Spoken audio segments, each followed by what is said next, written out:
Testing. 1, 2, 3.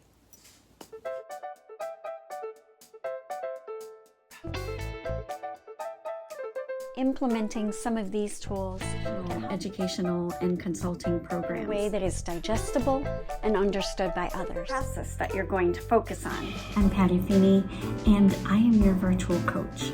Learning how to be a part of a virtual meeting. Leadership development and engagement. To sustain the momentum and commitment from others. From the studio, live. 5, 4, 3, 2, 1. Hi, thanks for coming back. So today I was thinking about coincidences. It seems like they happen to me a lot. And I've been toying with, is it really a coincidence? Is it the universe? Is it some spiritual message? I know that even in these videos I've said, universe, talk to me, inspire me with books and pages that I need to read today that will inspire me. I picked this book up that I refer to as a writer. I always look for inspiration. This book is called The Writer's Journey. It is a big, thick book, but it is chock full of so many nuggets of gold. I opened up to just a page and I came across this paragraph.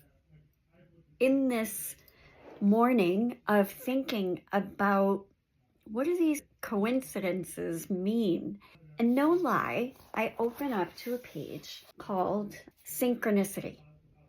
And this is a concept that was coined or developed by Carl Jung. I'm just going to read you this paragraph, but I would love to know what you think about synchronicity. We can carry on the conversation because it just like stirred up so much for me.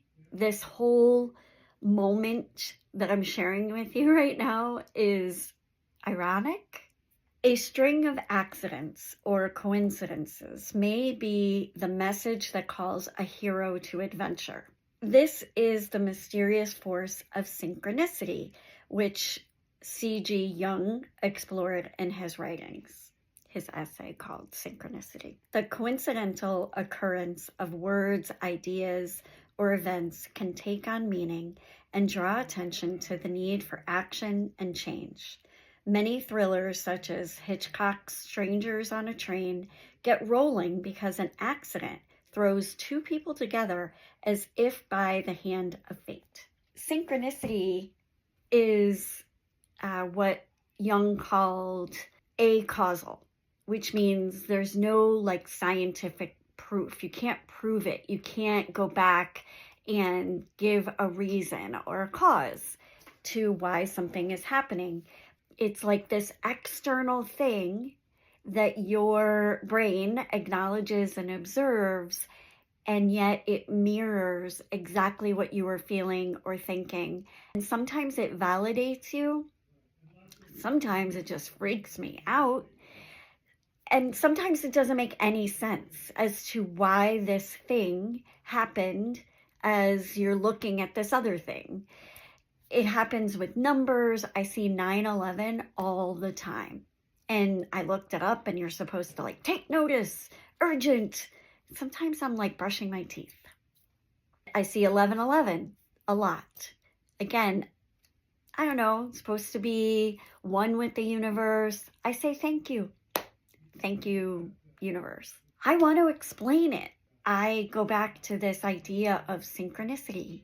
It all comes down to the idea that there is a greater force out there, and there's a great debate about the scientific reasons for things versus this phenomenon of this universal being or message. I have coincidences happen to me all the time. All the time.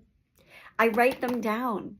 So I encourage you, number one, to write down your synchronicity events and then look back on them and think about like, oh my God, sometimes that message that didn't mean something in that moment means something later on. So you're like writing your own book as you go along if you write down these coincidences. I think it's like faith versus the universe, faith versus science. Everything goes back to the show Friends. When Phoebe and Ross go head to head about evolution, I might even just go forward with digging into this a little bit more because I'm in a state of imposter syndrome these days.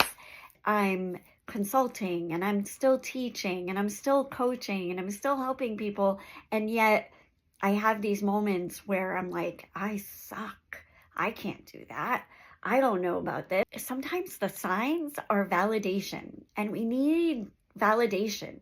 Even if you're a scientist and you're like, that is a bunch of garbage, sometimes you just need to believe to get you by. Synchronicity. I'd love to hear your thoughts. Have a great day.